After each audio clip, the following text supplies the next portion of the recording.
Одни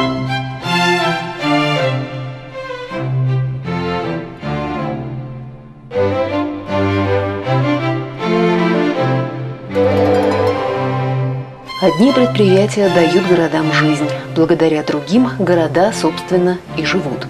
Первые обычно называют градообразующими, вторые – жизнеобеспечивающими. Что за товар такой должны выпускать его сотрудники, чтобы их работу признали жизненно необходимой? Догадаться нетрудно.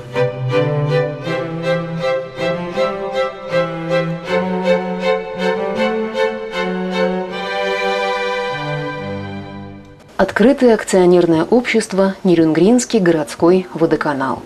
Сегодня и последние полгода это предприятие официально именуют так. В его истории много чего было, не только названий, но и преобразований, реорганизаций, испытаний, директоров. Да и саму историю короткой не назовешь.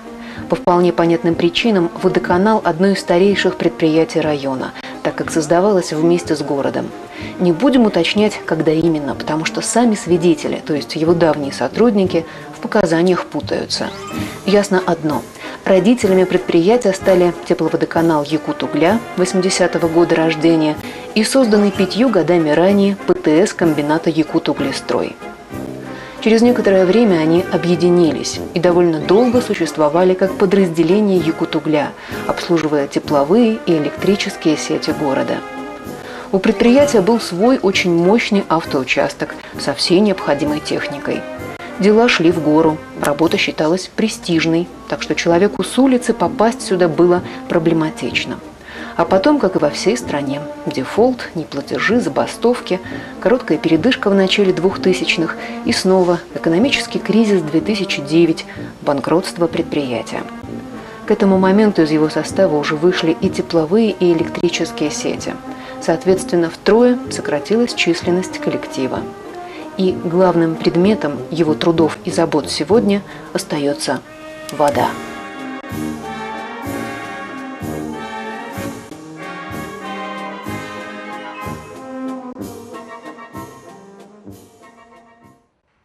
Профиль, казалось бы, у городского водоканала узкий, однако предприятие можно назвать многофункциональным.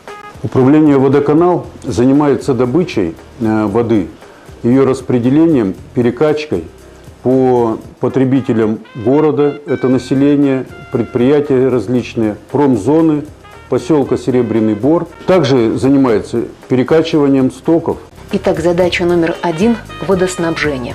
Обеспечить водой нужно всех потребителей города и поселка Серебряный Бор, а также предприятия промышленной зоны. Это объекты Якутугля и поселка Пионерный. Обеспечить значит добыть, подготовить, перекачать, распределить. Добывается вода на 3 водозаборах. Самый старый из них Нерюнгринский, но действует до сих пор. На нем есть 6 скважин, 6 насосных агрегатов, водоводы, 3 резервуара чистой воды по 1000 кубометров каждый. Нерюнгринский водозабор предназначен для добычи, дезинфекции питьевой воды. Также воду добываем из-под земли, дезинфицируем ее и отправляем до потребителя в жилые районы и промзону. Рекордсмен по производительности – водозабор Верхний Нерюнгринский. Насосов здесь тоже 6, а вот скважин уже 8, да и воды добывается раза в 2 больше. Отсюда она идет на вышеупомянутый Нерюнгринский водозабор, смешивается с водой его источников и затем уже отправляется на следующий этап, так называемую водоподготовку. В водоподготовку входит обеззараживание процессом хлорирования. У реагент для хлорирования подобран хлоргаз. Хлорная вода поступает в емкость, где происходит перемешивание воды, контакт с хлора, и после этого через насосную станцию 2-го подъема поступает к потребителям. Своя хлораторная имеется и на 3-м, самом маломощном, Амулинском водозаборе. Здесь воды добывается меньше всего. После обеззараживания хлором она по водоводам подается жителям Серебряного Бора, на железнодорожный вокзал, пиковую котельную, а также на насосную станцию 3-го подъема, которая рассчитана на город, промышленность, социально-бытовые, культурные объекты. Сюда же, в резервуары станции 3-го подъема Нерюнгри и промзоны, стекается вода с остальных водозаборов. Непосредственно перед подачей ее в городскую сеть здесь проводится дополнительная проверка на содержание остаточного хлора. В сутки город тратит порядка 34 тысяч кубометров воды. Суммарная проектная мощность всех 3 водозаборов на 20 тысяч кубометров больше. Поэтому, если по каким-то причинам нагрузка возрастет, водоканал справится. Что касается качества воды, решающую роль здесь играет то обстоятельство, что берется она не из открытых водоемов, а из-под земли, с глубины более чем 200 метров. Отсюда и выводы. Вода подземных источников значительно лучшего качества, чем вода поверхностных источников. Вода, которая используется в водоснабжении города Нерюнгри, не нуждается в дополнительной очистке. Она обеззараживается жидким хлором. По составу вода хорошего качества, она содержит все необходимые ингредиенты. В частности, наша артезианская вода в достаточном количестве содержит фтор. Кстати, его больше в источниках Верхненерюнгринского водозабора. Но поскольку, как мы уже говорили, вода эта смешивается в единых резервуарах с водой водозабора Нерюнгринского, то средняя концентрация на выходе получается оптимальной для человека. Вода отвечает санитарным правилам и нормам и не требует какой-либо дополнительной очистки бытовыми приборами и фильтрами. Сотрудники водоканала шутят, мол, чтобы вода идеально соответствовала ГОСТу, ее надо было бы искусственно загрязнить. Так что можно считать, что с водой нам просто повезло. Правда, есть нюанс. Путешествие по старому городскому водопроводу длиной 250 километров, вода, мягко говоря, лучше не становится. Но это уже вопрос к другим структурам. Еще одна особенность работы водоканала – воду надо извлекать с немалой глубины и поднимать на солидную высоту. Живем там и в высокогорье, процесс получается весьма энергоемким. Поэтому программа энерго- и ресурсосбережения – не просто мудреные слова, а необходимые в данном случае меры. Расход воды подсчитывается приборами также и на основных предприятиях города, вследствие чего за последние 3 года результаты экономии, особенно в водоснабжении, очевидны. Чего не скажешь о населении. Счетчики воды в квартирах – явление пока редкое. Может быть, поэтому и к воде нет бережливого отношения.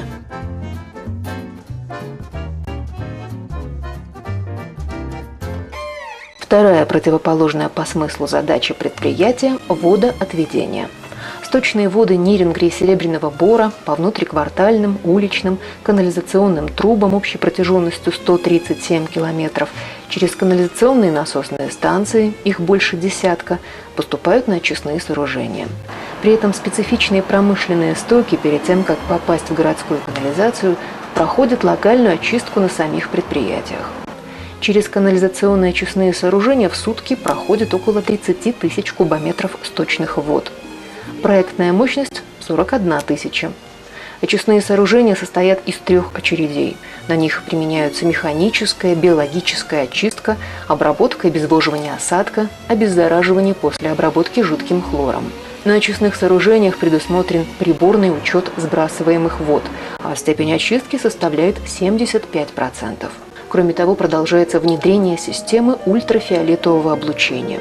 Подобные современные технологии дороги и не очень распространены в периферийных регионах страны. В случае Нерюнгринского водоканала так называемое УФО поможет защитить речку Алангро со всеми ее обитателями от вредного воздействия сбрасываемых сточных вод. Контроль состояния и состава воды осуществляется на всех этапах и во многих подразделениях предприятия. Однако централизованное исследование как питьевой воды, так и стоков ведется в бактериологической химической лаборатории. Коллектив у нас в лаборатории женский. Работают и молодые девчата пришли, и уже люди, которые имеют стаж большой работы. Это Шахтарина Надежда Егоровна, Косова Надежда Яковлевна. По лаборатории очистных сооружений там Лозина Любовь Михайловна работает очень давно. Сейчас у нас коллектив очень изменился, помолодел. Пришли молодые специалисты, такие как Иванова Юлия Алексеевна, это инженер-химик у нас, Диденко Татьяна Николаевна, инженер-микробиолог. Девочки пришли со свежими знаниями после окончания институтов. Если смотреть на задачи лаборатории глобально, то ее сотрудницы стоят на страже ни много ни мало здоровья нерюнгринцев и природы Южной Якутии. Всего 37 человек, в основном инженеры-химики, микробиологи, круглосуточно берут анализы на химические и бактериологические показатели. Определяют окисляемость питьевой воды, содержание фтора, свободного и связанного хлора и еще много чего важного, но для непосвященных в химические таинства не совсем понятного.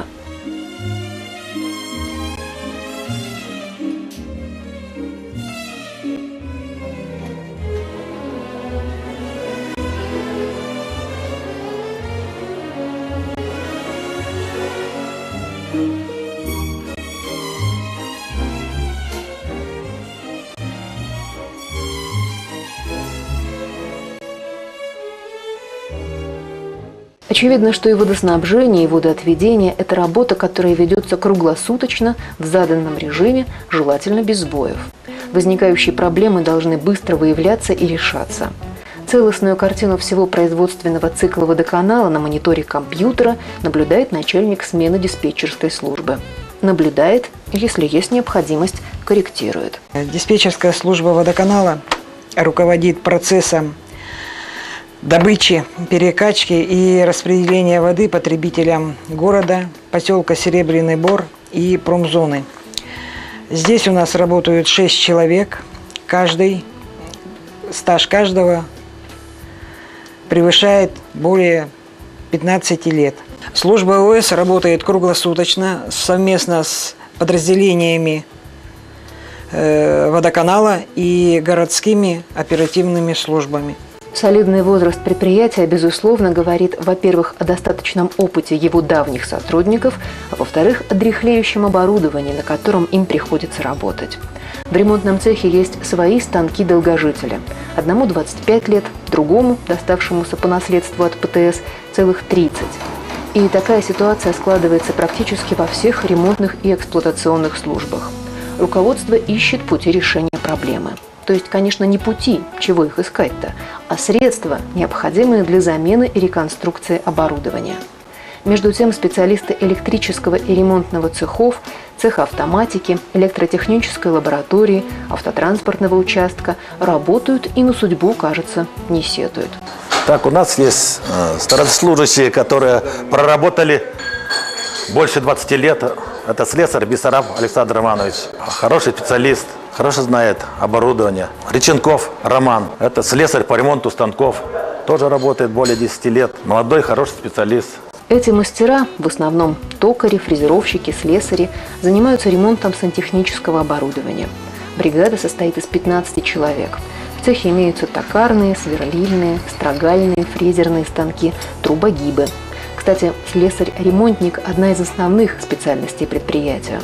Но и, безусловно, ключевыми фигурами на производстве являются машинисты насосных установок и операторы очистных и хлораторных сооружений. Всего же в открытом акционерном обществе Ниренгринский городской водоканал, включая управление со всеми его отделами, трудится 525 человек. Средний возраст – 50 лет.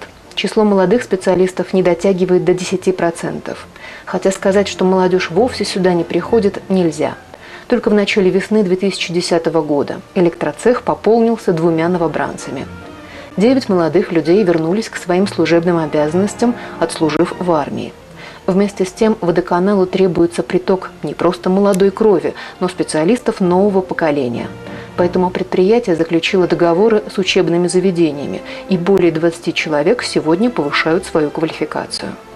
Четверть трудового коллектива – это сотрудники со среднеспециальным образованием. 16% закончили вузы. Большинство же имеют удостоверение различных рабочих специальностей. Поскольку водоканал существует давно и костяк его складывался годами, то ветераном смело можно назвать каждого 5-го. Рекордных 35 лет трудится машинист насосных установок Надежда Ивановна Бабынина. Валентина Петровна Перевозчикова, оператор хлораторных установок, работает здесь 34 года. А вместе с ней трудятся ее дочь, сын и невестка. Похожую преемственность можно встретить еще в 8 семьях. Кроме того, на предприятии работает немало супружеских пар. И еще одна черта – не отличительная, а самая обыкновенная, потому что свойственна большинству отечественных организаций. По своему составу коллектив наш, 60% работающих – это женщины. Вот на всех этих ответственных работах машинисты, операторы, Диспетчера, значит, работают женщины. Женщины работают, мужчины руководят.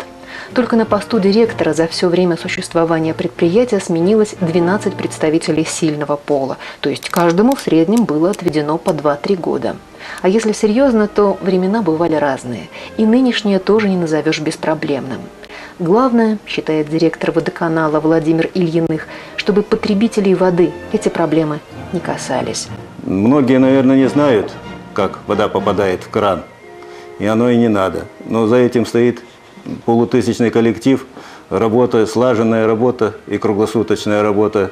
Это десятков цехов и подразделений водоканала, которые добывают, очищают и поставляют эту воду.